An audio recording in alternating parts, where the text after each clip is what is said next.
दोस्तों आज हम लोग पढ़ने वाले हैं पॉलिटी के 25 ऐसे महत्वपूर्ण प्रश्न के बारे में जो कि काफ़ी ज़्यादा इंपॉर्टेंट होने वाला है आपके आने वाली सभी परीक्षाओं के लिए। अगर आप जो है कंपटीशन का तैयारी करने वाले स्टूडेंट हैं तो आपके लिए ये वीडियो काफ़ी ज़्यादा इंपॉर्टेंट और हेल्पफुल होने वाला है, क्योंकि इसमें जो है जितने भी प्रश्न हैं वो सारे प्रश्न जो है वह पॉलिटी के बहुत ही डीप से उठाया गया है। अगर आपने पॉलिटी को डीप से पढ़ा होगा तभी जो है आप इन सारे प्रश्नों का उत्तर दे सकते हैं। अगर आपने जो है वह 25 में से 20 प्रश्नों का सही उत्तर दे दिया तो समझिए कि आपका तैयारी जो है वह परफेक्ट है। तो चलिए दोस्तों देखते हैं आप 25 में से कितने प्रश्न का सही उत्तर देते हैं। उत्तर देना कैसे है तो बता दें कि जैसे यह प्रश्न है इसका उत्तर जो है आपको पहले ही मन में लगा लेना है, और अगर आपका उत्तर सही निकलता है तो आपको कमेंट बॉक्स में तुरंत जाकर 1 का ए ऐसे करके, 2 का ए ऐसे करके जो है उत्तर देना है। यह काम जो है आपको प्रत्येक क्वेश्चन के बाद करना है, और अंत में जो है अपना स्कोर शेयर करना है नाम के साथ। अपना नाम के साथ जो है अंत में अपना फाइनल स्कोर जो है वह शेयर करना है। ठीक है, चलिए दोस्तों स्टार्ट करते हैं, अंत तक बने रहिएगा। पहला प्रश्न है, भारतीय संविधान में संसद की गणपूर्ति का प्रावधान किस अनुच्छेद में किया गया है? इसका उत्तर है आपका ऑप्शन ए, अनुच्छेद 100। दोस्तों भारतीय संविधान में संसद की गणपूर्ति का प्रावधान जो है यह आपका अनुच्छेद 100 के तहत किया गया है। दोस्तों संसद का सत्र शुरू होने के लिए आपको कुल सदस्यों का कम से कम जो है 1/10 भाग उपस्थित होना आवश्यक होता है, तभी जो है वह संसद का सत्र चालू हो सकता है। इसी को जो है वह संसद की गणपूर्ति कहा जाता है। यानी कि अगर आपका लोकसभा में कुल 545 सदस्य है तो इसका जो है 1/10 भाग यानी कि लगभग 55 सदस्य जो है उपस्थित होना अनिवार्य है, तभी जो है वह संसद का सत्र आरंभ हो सकता है। नेक्स्ट चलते हैं, अगला है, निम्न में से किसके द्वारा सरकारी विधेयक को पेश किया जाता है? इसका उत्तर है आपका ऑप्शन बी, मंत्री परिषद का सदस्य हो। यानी कि सरकारी विधेयक जो है वह वही व्यक्ति पेश कर सकता है जो कि मंत्री परिषद का सदस्य हो। जो व्यक्ति मंत्री परिषद का सदस्य नहीं है वह जो है वह सरकारी विधेयक को पेश नहीं कर सकता है। नेक्स्ट चलते हैं, अगला है आपका, संघीय सरकार का प्रथम अधिकारी कौन होता है? इसका उत्तर है आपका ऑप्शन सी, प्रधानमंत्री। दोस्तों केंद्र सरकार का प्रथम अधिकारी जो है वह आपका प्रधानमंत्री होता है। इसका प्रावधान जो है यह आपका अनुच्छेद 78 में किया गया है। नेक्स्ट चलते हैं, अगला है आपका, लोकसभा को भंग करने की शक्ति राष्ट्रपति को किस अनुच्छेद के तहत दिया गया है? इसका उत्तर है आपका ऑप्शन बी, अनुच्छेद 85। दोस्तों लोकसभा को भंग करने की शक्ति राष्ट्रपति को जो है वह अनुच्छेद 85 के तहत दिया गया है। राष्ट्रपति को अनुच्छेद 85 के तहत जो है वह संसद का सत्र शुरू करना, संसद का जो है वह सत्र आरंभ करना और संसद का सत्रावसान करना, दोनों पावर जो है वह राष्ट्रपति को अनुच्छेद 85 के तहत ही दिया गया है। नेक्स्ट चलते हैं, अगला है, राष्ट्रपति पर महाभियोग लगाने से पहले उसे कितने दिन का नोटिस भेजा जाता है? इसका उत्तर है आपका ऑप्शन सी, 14 दिन का। दोस्तों राष्ट्रपति पर महाभियोग लगाने से पहले जो है उसको 14 दिन का नोटिस एक भेजा जाता है। अगर राष्ट्रपति जो है वह 14 दिनों के भीतर ही अपना त्याग पत्र दे देता है तो जो है उस पर महाभियोग नहीं लगता है। राष्ट्रपति पर महाभियोग का प्रावधान जो है यह आपका अनुच्छेद 61 के तहत किया गया है। नेक्स्ट चलते हैं, अगला है, भारतीय संविधान में अनुच्छेद 51 का क को किस संशोधन के द्वारा जोड़ा गया है? इसका उत्तर है आपका ऑप्शन ए, 42वां संविधान संशोधन 1976। दोस्तों भारतीय संविधान में अनुच्छेद 51 का क को 42वां संविधान संशोधन 1976 के द्वारा जोड़ा गया था। दोस्तों 42वां संविधान संशोधन 1976 के तहत जो है वह संविधान में भाग 4 का क जोड़ा गया था, और भाग 4 का क में ही अनुच्छेद जो है वह 51 का क को जोड़ा गया था। ठीक है, और इसके अंतर्गत जो है वह आपका मौलिक कर्तव्य को जोड़ा गया था। क्या जोड़ा गया था? तो आपका मौलिक कर्तव्य को जोड़ा गया था। ठीक है, नेक्स्ट चलते हैं, अगला है, संविधान के किस अनुच्छेद में दोहरे दंड से संरक्षण का प्रावधान किया गया है? इसका उत्तर है आपका ऑप्शन बी, अनुच्छेद 20। दोस्तों भारतीय संविधान में अनुच्छेद 20 में जो है वह दोहरे दंड से संरक्षण का प्रावधान किया गया है। अनुच्छेद 20 में जो है वह कुल 4 प्रकार का संरक्षण दिया गया है। कौन कौन? पहला है आपका दोहरे दंड से संरक्षण, अर्थात एक अपराध के लिए एक सज़ा। दूसरा है सज़ा उसी समय के कानून के आधार पर दी जाएगी, न कि पहले या बाद के कानून के आधार पर। इसका मतलब है कि अगर आप जो है आज कोई अपराध करते हैं और उसका कानून जो है नहीं बना हुआ है संविधान में, तो अगर आगे चलकर उसका कानून बनता है तो उसके लिए जो है आपको दोषी नहीं माना जाएगा। तीसरा है आपका व्यक्ति पर अपराध सिद्ध होने से पहले अपराध नहीं माना जाएगा, यानी कि व्यक्ति पर जो है वह अपराध सिद्ध होने से पहले उसको अपराधी नहीं माना जाएगा। और अंतिम है आपका चौथा, स्वयं के विरुद्ध साक्षी होने से संरक्षण। ये कुल 4 संरक्षण है जो कि अनुच्छेद 20 के तहत दिया गया है। नेक्स्ट चलते हैं। नेक्स्ट है मौलिक अधिकारों की प्रथम लिखित मांग निम्न में से किसके तहत किया गया था? इसका उत्तर है आपका ऑप्शन बी, नेहरू रिपोर्ट। दोस्तों मौलिक अधिकारों की प्रथम लिखित मांग जो है यह आपका नेहरू रिपोर्ट के द्वारा किया गया था। नेहरू रिपोर्ट जो है यह आपका 1928 में मोतीलाल नेहरू के द्वारा पेश किया गया था। ठीक है, नेक्स्ट चलते हैं। अगला है आपका पंचायतों का गठन कितने स्तर पर होता है? इसका उत्तर है आपका ऑप्शन बी, 3 स्तर पर। दोस्तों पंचायतों का गठन जो है यह आपका 3 स्तर पर होता है। कौन कौन?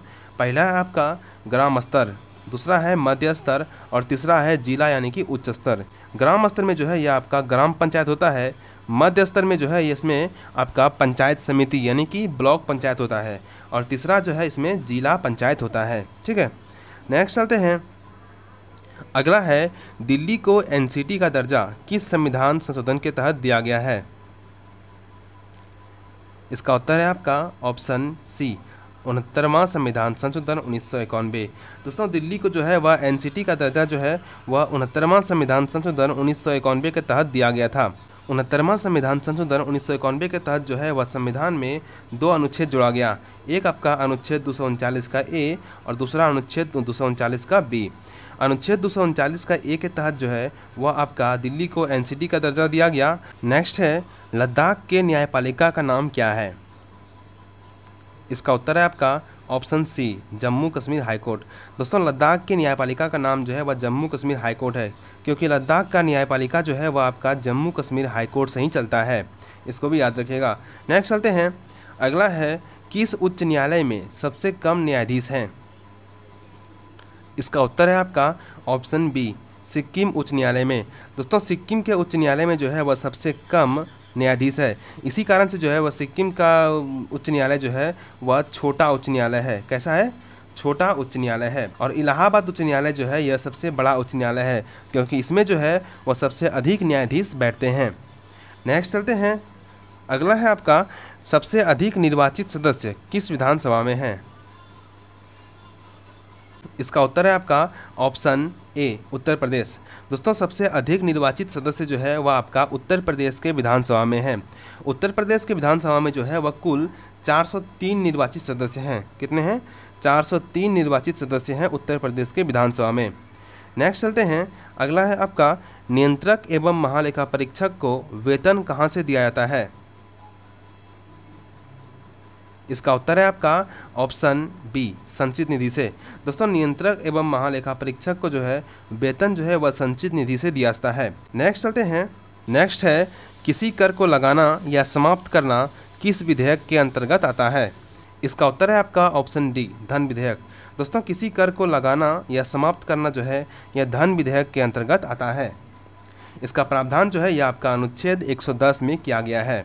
ठीक है, नेक्स्ट चलते हैं। अगला है आपका राष्ट्रपति को अध्यादेश जारी करने की शक्ति किस अनुच्छेद के तहत दी गई है?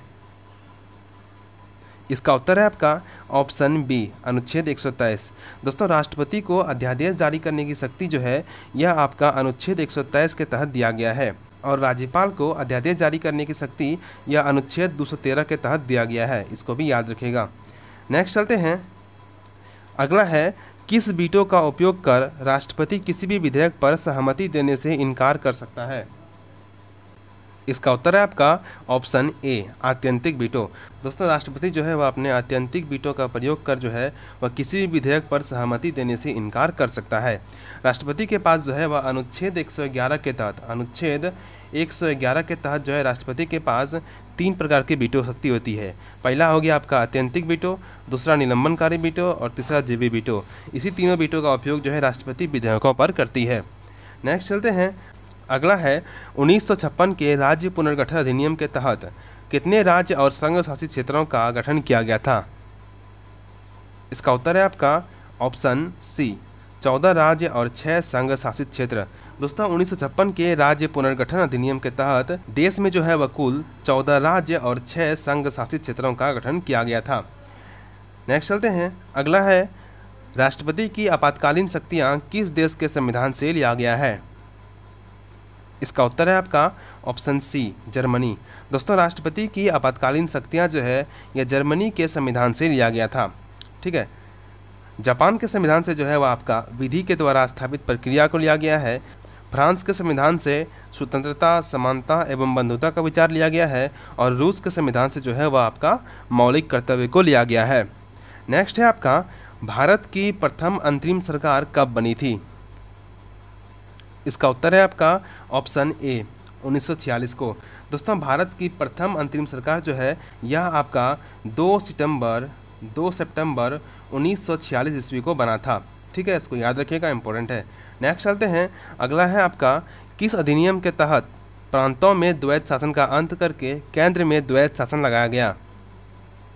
इसका उत्तर है आपका ऑप्शन बी, 1935 का भारत शासन अधिनियम। दोस्तों 1935 के भारत शासन अधिनियम के तहत प्रांतों में जो है वह द्वैत शासन का अंत करके केंद्रों में जो है अब द्वैत शासन लगा दिया गया था। ठीक है, नेक्स्ट चलते हैं, अगला है आपका भारत का प्रथम बजट कब पेश किया गया था? इसका उत्तर है आपका ऑप्शन ए, 1860 में। दोस्तों भारत का प्रथम बजट जो है यह आपका 1860 ईस्वी में पेश किया गया था जेम्स विल्सन के द्वारा। किसके द्वारा?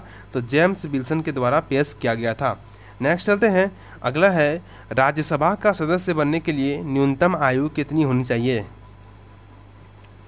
इसका उत्तर है आपका ऑप्शन बी, 30 वर्ष। दोस्तों राज्यसभा का सदस्य बनने के लिए आपकी न्यूनतम आयु जो है वह आपका 30 वर्ष होनी चाहिए। अगर आपको लोकसभा का सदस्य बनना है तो आपकी न्यूनतम आयु जो है वह आपका 25 वर्ष होनी चाहिए। ठीक है, इसको भी याद रखिएगा।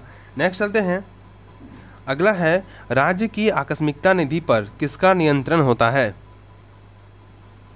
इसका उत्तर है आपका ऑप्शन सी, राज्यपाल का।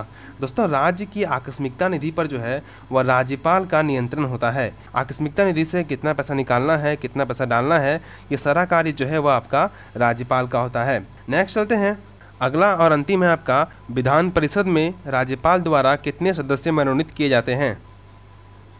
इसका उत्तर है आपका ऑप्शन बी, 1/6 सदस्यों को। दोस्तों विधान परिषद में जो है वह कुल सदस्यों का 1/6 सदस्य जो है वह राज्यपाल के द्वारा मनोनीत किए जाते हैं। इसका प्रावधान जो है यह आपका अनुच्छेद 171 का 5 में किया गया है। ठीक है, तो दोस्तों ये था आपका पॉलिटी का 25 महत्वपूर्ण प्रश्न। दोस्तों आप जो है 25 में से कितने प्रश्न का जो है वह सही जवाब दिया है, इसका उत्तर जो है आप कमेंट बॉक्स में कर सकते हैं। अगर आपको वीडियो पसंद आया तो वीडियो को लाइक करें, दोस्तों के साथ शेयर करें और चैनल पर नए हैं तो चैनल को सब्सक्राइब भी करें। चलिए दोस्तों मिलते हैं नेक्स्ट वीडियो में, आज के लिए इतना ही।